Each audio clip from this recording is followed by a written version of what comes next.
one of the big drivers of your success has been the real estate product, BREIT. Yes. Huge amount, millions per quarter going in. In the last few quarters, you've had a few nervous investors wanting to take money out. How is that sort of state of play now? Yeah. So first, I don't know that they're nervous investors, but I'll start Correct with. me, please. Yeah. We have, and I think this is important because I think there's been a lot of hand-wringing that has existed only in the world of the press, and not all press, but a lot of the press.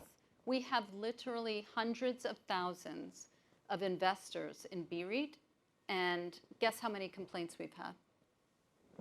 0. No client complaints. This is a very high-performing fund.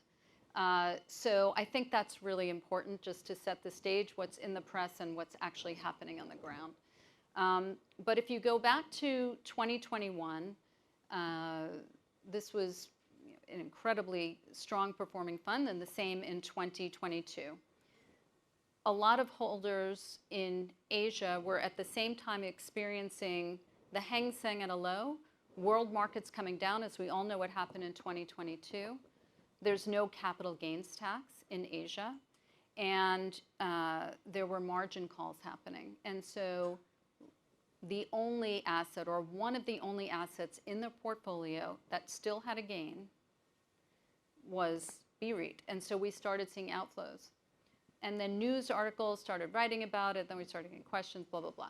But I think in a world, what's changed over the last week in conversation, we don't take deposits. Our structures are meant so that we are never forced to sell assets. And the appreciation for those caps on liquidity today is far greater than it was. And so, you know, we work with our biggest distribution partners, private wealth firms, private banks, when we're thinking about new products. And what we're hearing today is we're fine with even less liquidity.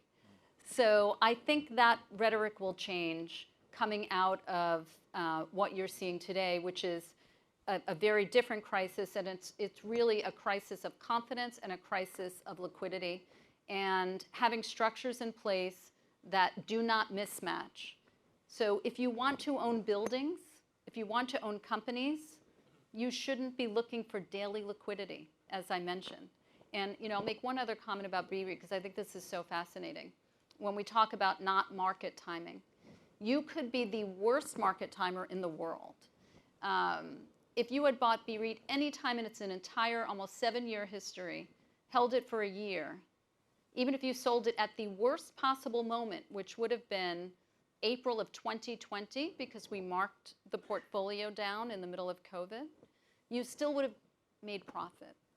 So I think, you know, thinking about it as a monthly product, a trading product, it's not the way it should be bought, and generally it's not the way that it was bought. And I would also say, as a percentage of the total portfolio, the percentage of clients who've been redeeming is actually pretty small. We are the biggest commercial real estate investors. The biggest issue today is everyone is painting it all with a broad brush. So I do think traditional office is much worse in the US than people think. And I think a lot of firms have not been aggressive enough on their marks. We tend to be quite conservative. That's why the portfolio went from 50% office to 2%. But commercial real estate in warehouses, like I would say in the UK, releasing spreads above 50%. In the US, it's the same. Data centers, we will be talking about this for the next 10 years. They cost $1 billion to $2 billion to build. We've already built out the platform, the land, the connectivity to the electric grid. I do not believe anyone will be able to compete with us at that kind of scale. Rental housing, big disconnect between supply and the demand. These are the things that are most important, and having the capital structures to endure, which we do. So we feel great about our real estate portfolio. That does not mean we do not think that there will be pain. The companies that own traditional office, companies that own malls, this will be a very painful environment for them.